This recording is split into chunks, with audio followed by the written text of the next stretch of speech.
The Taliban were secret partners with the oil giant Unocal in building an oil pipeline across Afghanistan. And when a Clinton official was reminded that the Taliban persecuted women, he said, "We can live with that." There is compelling evidence that Bush decided to attack Afghanistan not as a result of 9/11, but 2 months earlier in July 2001. This is virtually unknown in the United States, publicly, like the scale of civilian casualties in Afghanistan. To my knowledge, only one mainstream reporter, Jonathan Steele of The Guardian in London, has investigated civilian casualties in Afghanistan. His estimate is 20,000 dead civilians, and that was 3 years ago. The enduring tragedy of Palestine is due in great part to the silence and compliance of the so-called liberal left. Hamas is described repeatedly as sworn to the destruction of Israel. The New York Times, Associated Press, the Boston Globe, take your pick.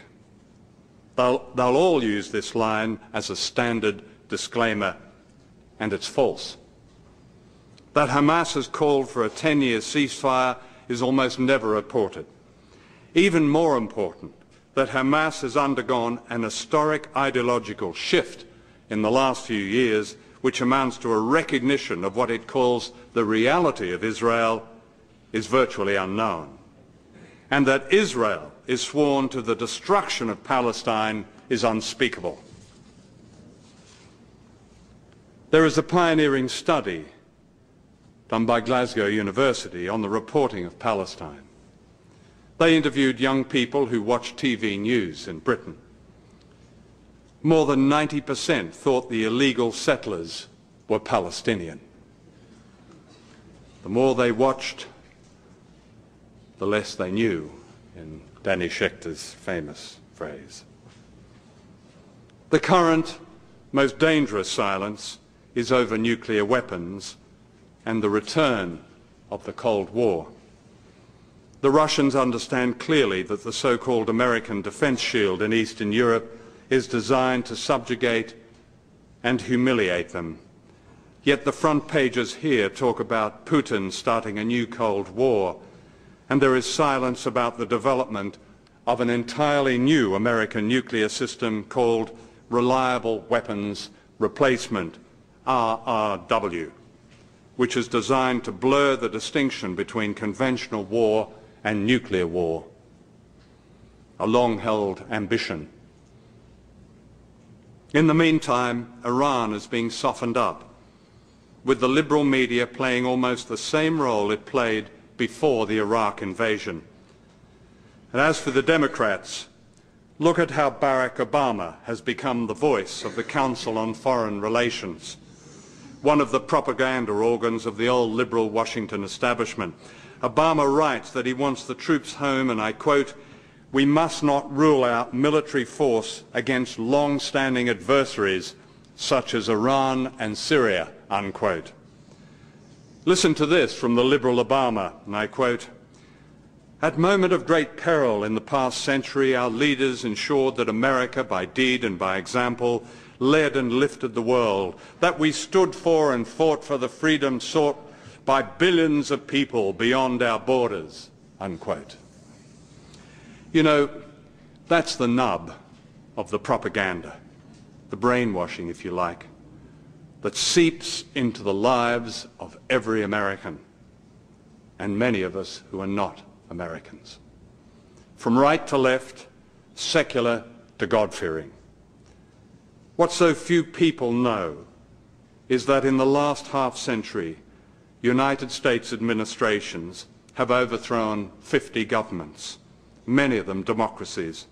In the process, 30 countries have been attacked and bombed, with the loss of countless lives. Bush bashing is all very well and is justified. But the moment we begin to accept the siren call of the Democrats' drivel about standing up and fighting for freedom sought by billions, the battle for history is lost and we ourselves are silenced. So what should we do? That question, often asked in meetings I've addressed, even meetings as informed as those in this conference, is itself interesting. It's my experience that people in the so-called third world rarely ask the question because they know what to do. And some have paid with their freedom and their lives, but they knew what to do. It's a question that many on the democratic left, small d, have yet to answer. Real information, subversive information, remains the most potent power of all, and I believe we must not fall into the trap of believing that the media speaks for the public. That wasn't true in Stalinist Czechoslovakia, and it isn't true in Bush's United States.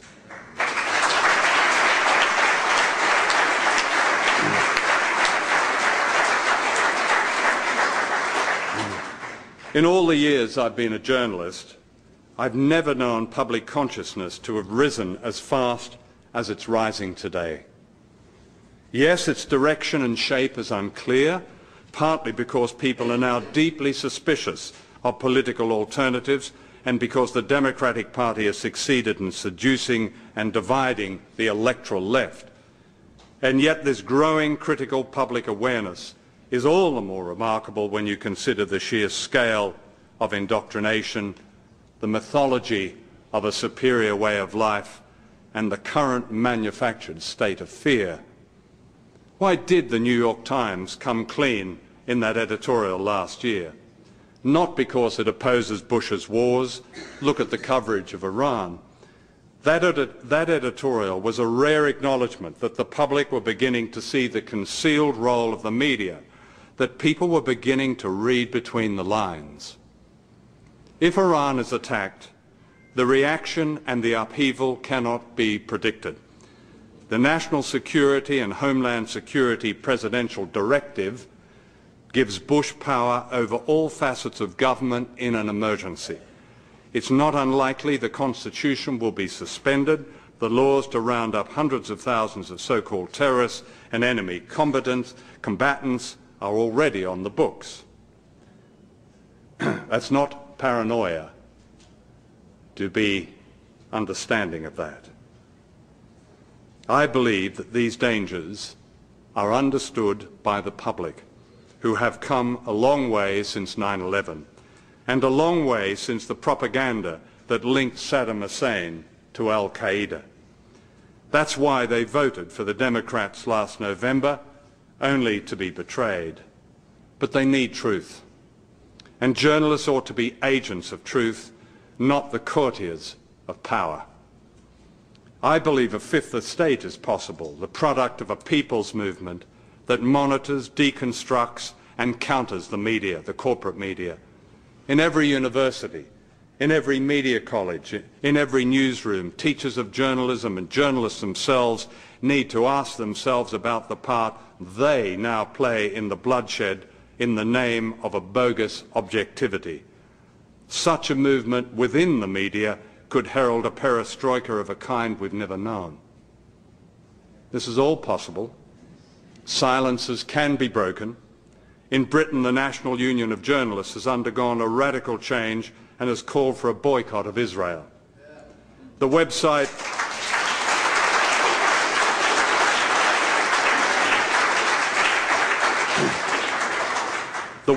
medialens.org has single-handedly called the BBC to account.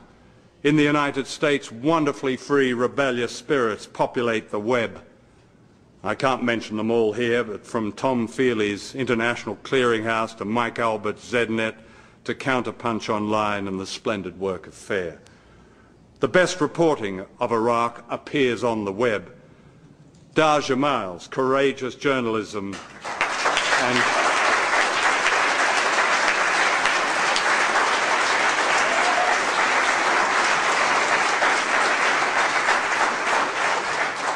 and citizen reporters like Joe Wilding, who reported the siege of Fallujah from inside the city.